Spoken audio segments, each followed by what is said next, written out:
Welcome to Unplanned and Untold, a podcast that dives into the real-life, unexpected twists of facing an unplanned pregnancy in college. Join us as we listen to the unplanned and untold stories of those who have overcome the odds in order to achieve their goals. Welcome back to another episode of Unplanned and Untold. I'm your host, Caitlin Willing, and on today's episode, we will be interviewing a woman who, while navigating the challenges of an unexpected pregnancy in college, never lost sight of her goals.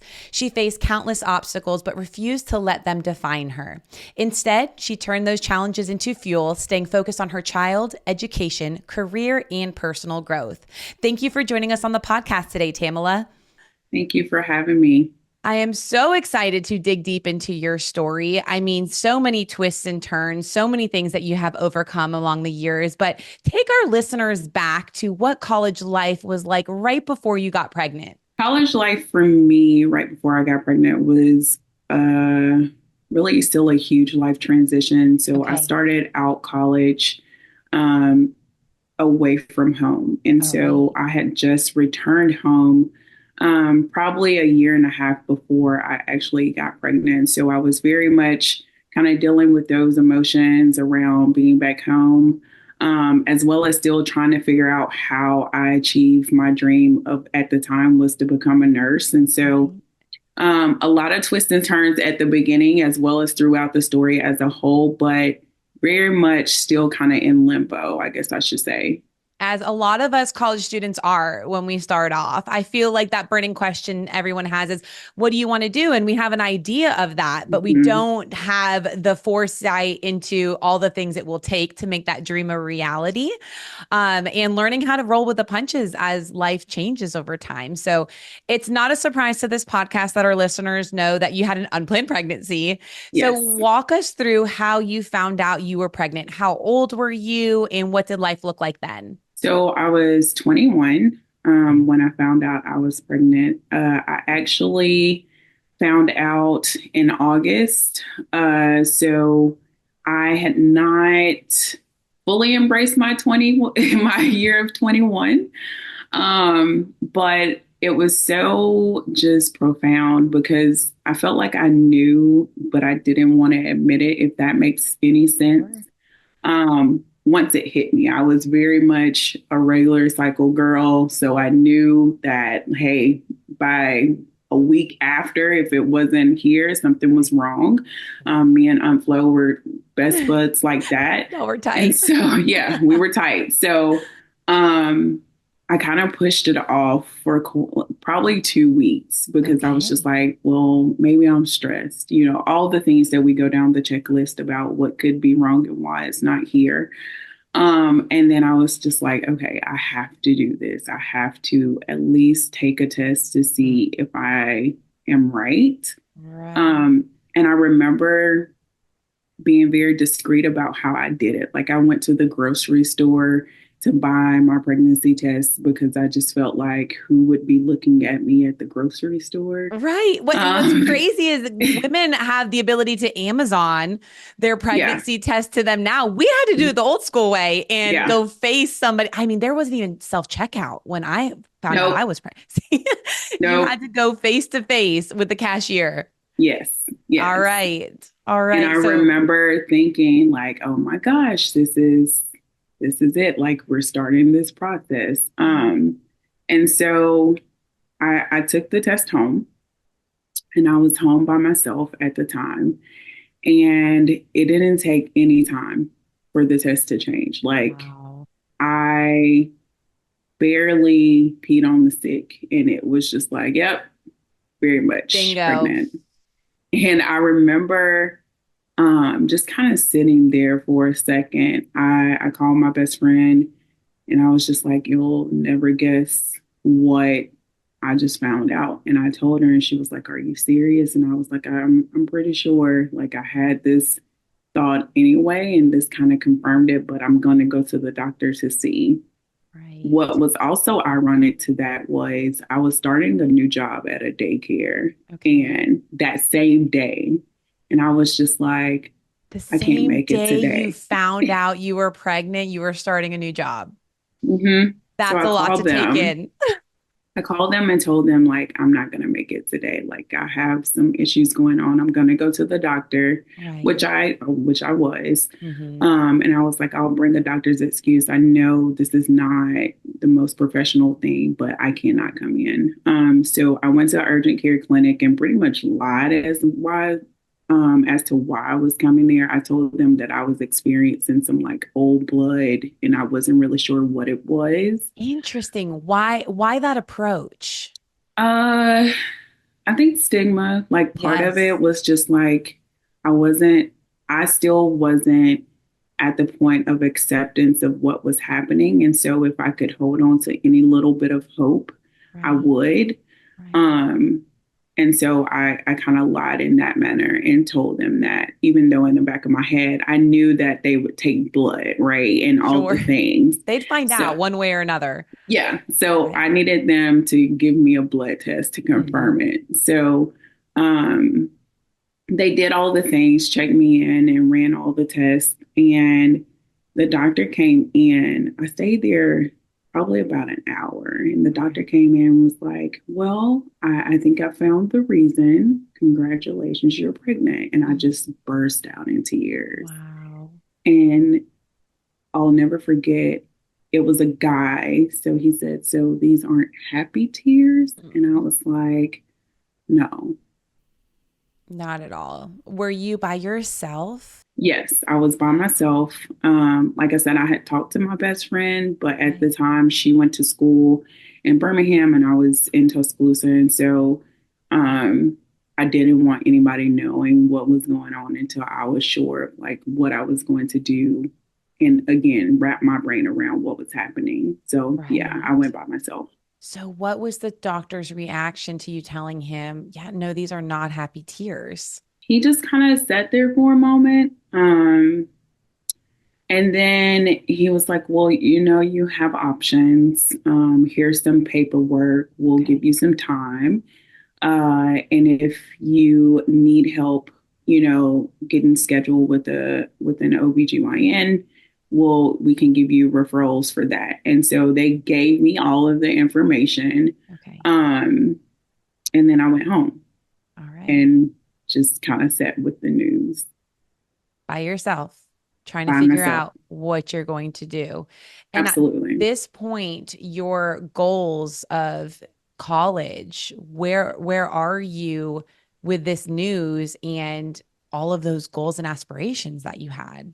I didn't think my life was over, right? Like that Okay. was never the thought that came across my mind. I Right. just knew it was going to be very difficult Okay. if the decision was to move forward with the pregnancy at the Hmm. time. Hmm. Um, I also knew that probably leaving again to finish school probably wasn't an option. And that was really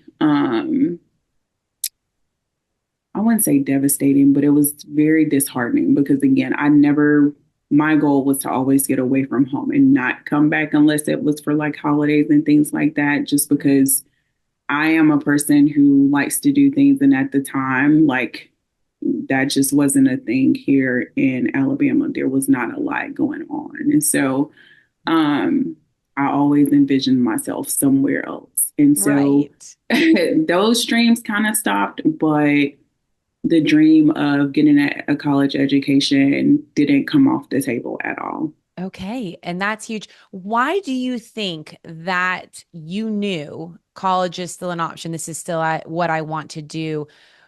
Was it something certain about your upbringing, or what made you so determined that this was not going to ruin everything? Yeah, I think it partially because of my upbringing. Also, I am an only child, but I grew up with two younger cousins who oftentimes came to stay with me during holiday breaks and summers and things like that.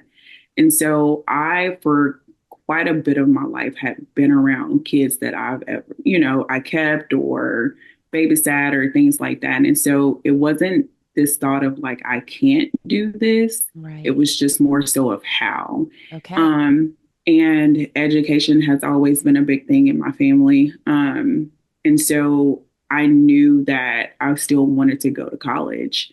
I still knew that I wanted to be a nurse. Mm. Uh, But again, it was just more so like of how are we going to figure this out? Exactly. Do we have to take some time off? Do we not? You know, all of those things that kind of go through your mind when you have this, when you receive news that you were not expecting, and you go down the list of what ifs and how cans and all that, kind of spiraled in my head for quite some time. Mm-hmm. So I'm assuming you eventually tell your family. What does that look like? Yeah, so this is so funny looking back. So I told my son's father, and we had a discussion because we were not together at the time. Mhm. Um, and then I was like, hey, I'm going to come stay with you for a couple of days. And I went to stay with him because I knew that when I told my mom, I didn't want to be near her, not because I was scared that she was going to hurt me, but I just didn't want to see the disappointment. And I knew that there would be some disappointment. Mhm. Um, and so I called her on the phone actually one weekend while she was at work. And I was just like, hey, you're going to be a grandmother. And she was like, I'm sorry, what? Oh my God. She was at work when she took this Yep. call. I knew. And again, that was strategic too, because I was like, Right. if I tell her at work, she She can't blow can't. up at, yeah, she can't blow up at me. She's going to have to keep her composure. Right. So I'm going to call her and tell her at work. And she was just like, I need you to be home when I get home. And I was like, no, I'm not. I think I'm going to hang out here just a couple Right. more days. I was like, but I needed to let you know, because also what most people don't realize is when you're under your parents' insurance, if you become pregnant, more Yes. than likely your insurance doesn't cover you. And Correct. so there's this whole new process that you have to kind of dive into to make sure you're covered healthcare Yes. wise. Exactly. Um, and so I knew all of that by that time. And I was just Okay. like, yeah, I don't want to face this yet. And so I'll never forget, she had her emotions, which she should have, right? Right. I was 21 and my mom had me later. She was 35 when she had me. And so she was also a single parent. And so she knew that if this didn't look a certain way, the challenges that could come with that. And so those emotions came out. And I say those emotions, but it was really fear that came out more Absolutely. so than anything else for me. Hmm. Um, so we got off the phone and she gave me a couple of days. And then probably 2 or 3 days later, she called me and was like, come home. Like, Mm. we need to talk about this. Right. And at that time, I was like, I don't really know if that's the safe thing to do. And she was like, girl, come home. Get I your was booty like, home. and so I did go home and we had a conversation. And then she solidified what I already knew. And she was just like, well, not going to school is not an option. Wow. Um, she was like, you're going to continue going to school. We'll figure this out, and everything's going to be okay. And at that moment, that let me know that it was going to be okay. What a reaction. I mean, sometimes I feel like when we have this big scary news, and I can relate to you, I left a note on at my mom's house, okay, in Florida, and I was all the way in Alabama. I was as far could be because I Yeah. didn't want to see the disappointment. I didn't want to experience in person what I knew was coming. But Mm-hmm. sometimes we create a narrative in our head that's a lot worse than actually what plays out.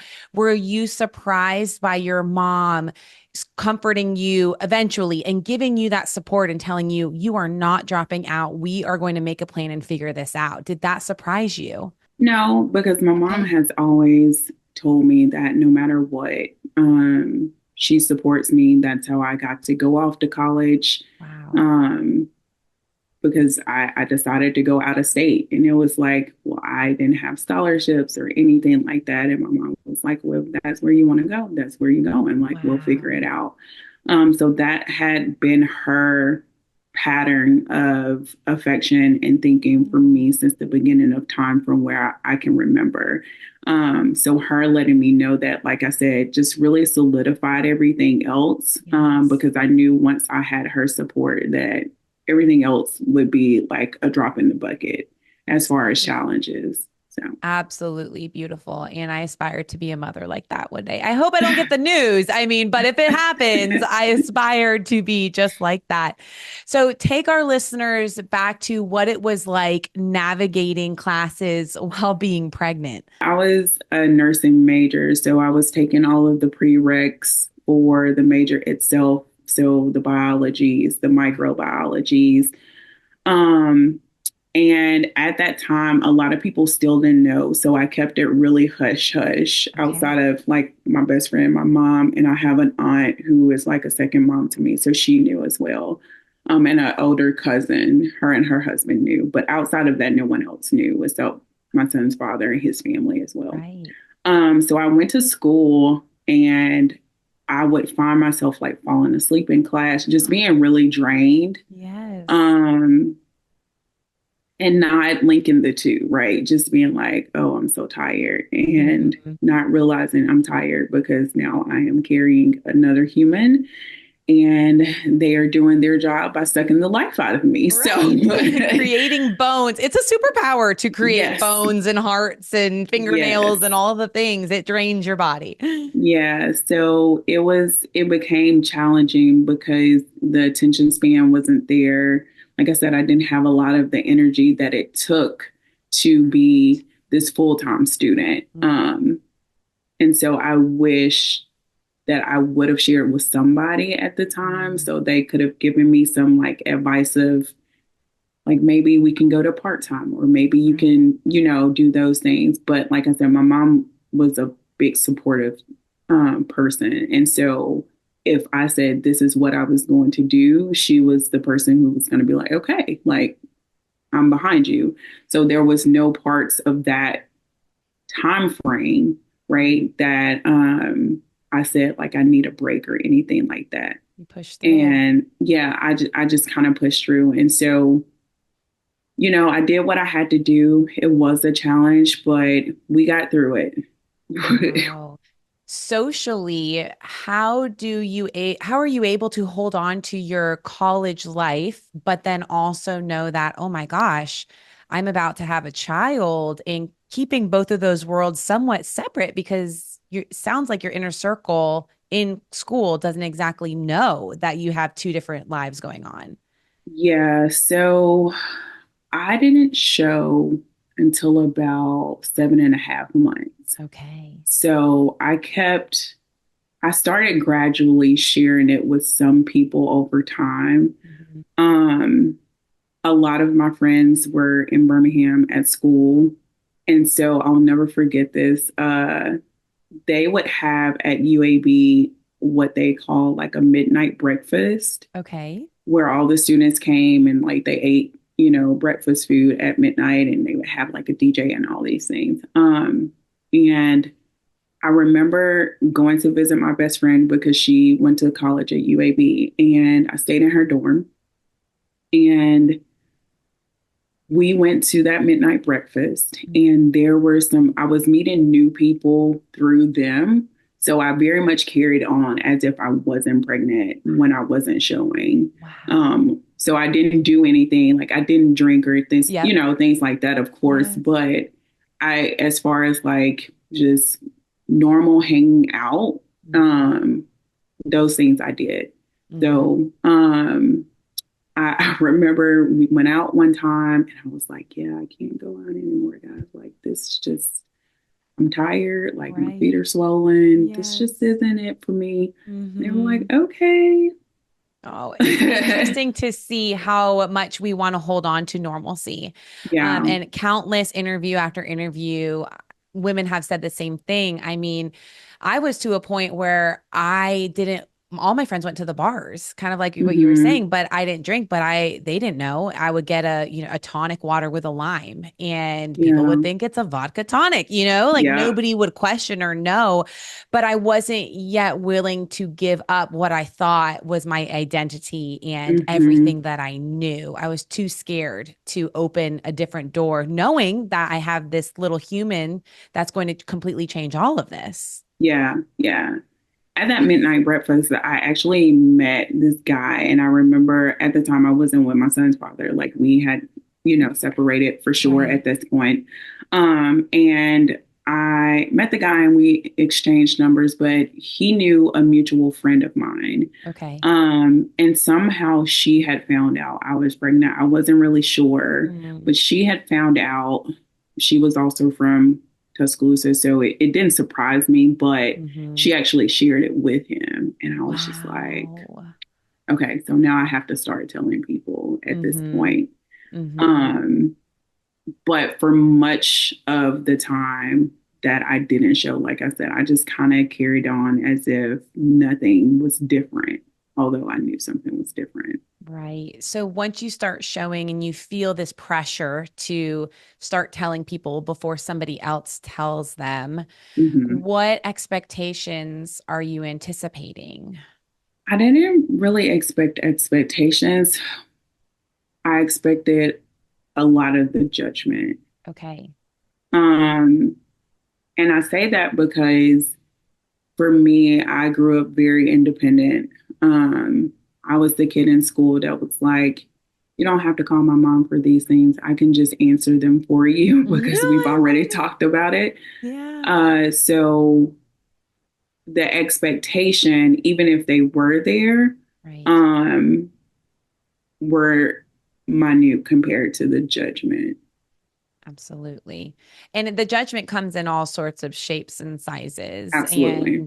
And whether it's from losing friends because, their lifestyle looks a little bit different than yours, or Yeah. even professors on campuses. I've met many women who've had great experiences and many who have not had the exact Yeah. same experience. But I think some of the largest stigma and judgment I faced, or at least felt internally, was when I had to apply for Medicaid and WIC. That brought me to a completely different level.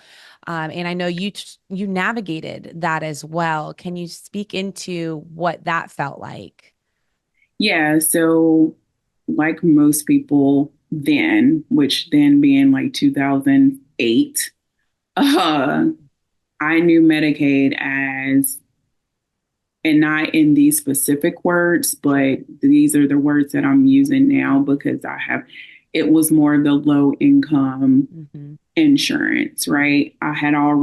I knew about the health department and WIC and things, and I had this knowledge, one, because I wanted to be a nurse, and two, Right. because when I did get on birth control, I went to the health department to get it. Right.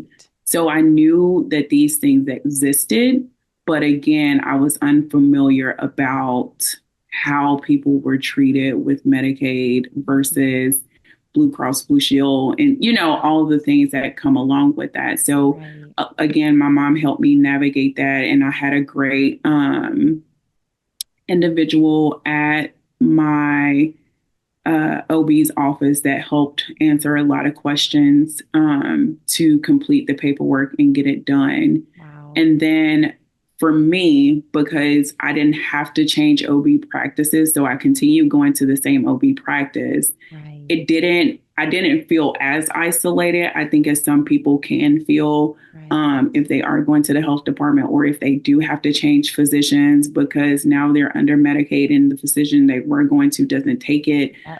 um, and so I'm grateful for that because I think that would have added another layer of stress that I Mm-hmm. didn't have.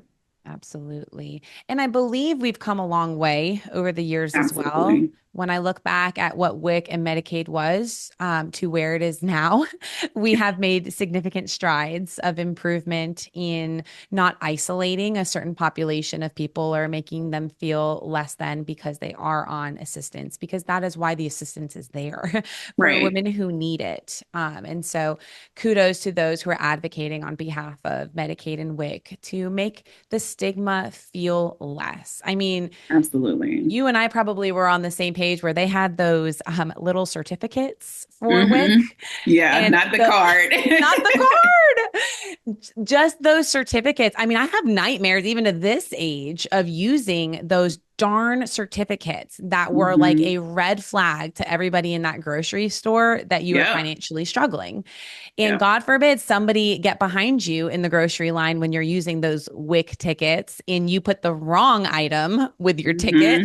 Hmm. I Hmm. just feel like the amount of times I was beyond embarrassed and just wanted to, drip into a puddle and become nothing because there was somebody behind me waiting on me. And maybe they thought nothing of it, but there was such stigma attached to, yep, I'm that girl who needs that extra assistance because you can see I'm pregnant. And so Yeah, I'm glad that we are starting to make strides in that area. absolutely. So you eventually have your son. Walk us Yes. through what the rest of schooling looks like. How did you end up graduating? It looks a little different than how you started, but you kept persevering. Take us back to that time. Yeah, so I had my son in April of 2009. And so again, was still very much enrolled in community college at the time. I was lucky enough to where I was able to just kind of come home with him and stay with him until I figured out what was next. I ultimately knew that I couldn't go back to what I was doing because now I had a child to care for. And so at the time, minimum wage just wasn't going to be enough. It's still not enough, but It's not. I knew that I needed more. And so I used to be in HOSA in high school. So I knew I either wanted to be a nurse or work in the orthodontics office. I found out that UAB had a dental assistant program that was like a year or 2 years. I can't remember. I think it was a year. Uh, but you had to like go every day. And Okay. so I talked with my mom about it. And I was like, I really think this would be a good thing for me because I can get a good, decent job. And so we talked it over. She said, okay. And then to fall of 2009, I moved to Birmingham. Okay. The decision that myself and my mom and my aunt made was that they would care for my son while I was at school and I would come home on weekends and anytime I had breaks and so on and so forth.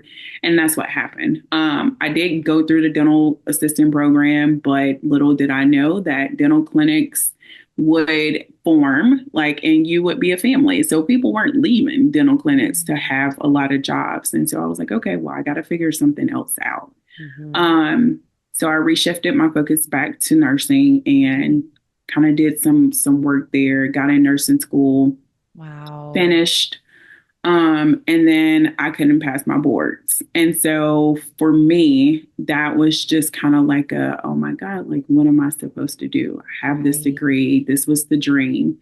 And it's not working out. I took my NCLEX 3 times. Okay. What I didn't know at the time was that I had really bad test anxiety. Yes. It It's is the real. It's a pits. real thing. Yeah, it is the pits for anybody who has it. Mhm. And there are ways to kind of move past that. Mhm. But long story short, I ended up getting a bachelor's in a different field that led me to getting my master's in counseling, and now Wow. I'm a licensed professional counselor. So, Oh my goodness. I mean, truly, so many twists and turns with your academic journey, but you hmm never let it stop you. Not a single door that got closed stopped you from turning in a different direction and trying something new. Why do you think that is? Do you think having an unplanned pregnancy gave you the characteristics and the grit to continue to push through on behalf of your child? yeah, I think. Part of it, like you said, was kind of how I was raised. I always knew that I can persevere no matter what, as long as my mom's motto was, as long as you work hard for whatever you want, you can become it, you can achieve it. So there was never a part of me that felt like no matter what it looked like, I couldn't get it. I just had to figure out how to do it. The other part of that was when my son was born, I promised him, and I tell him this all the time, that I had failed a lot in life on my, like in my life, but I wasn't going to fail him. And so that was part of what fueled me to keep going because I was like, I made him a promise. Like, we're not going to struggle. We're not going to be the status quo. You know, no one will ever have the opportunity to say he is less than or I am less than because of me being a young mom. Um, and so I pushed. I pushed myself very hard. Does that mean there were days where people didn't understand and there was more judgment? Absolutely. Were there days that I felt like I wasn't really a good mom at the time? Absolutely. But ultimately, that is what needed to be done for my journey to unfold like it did. That's So I'm super incredible. grateful for that. Your story is an incredible one of resilience and strength and determination. And I hope that those that are listening to this, that are experiencing closed door after closed door, Yeah, can see the resiliency and how it can pay off just sticking to it.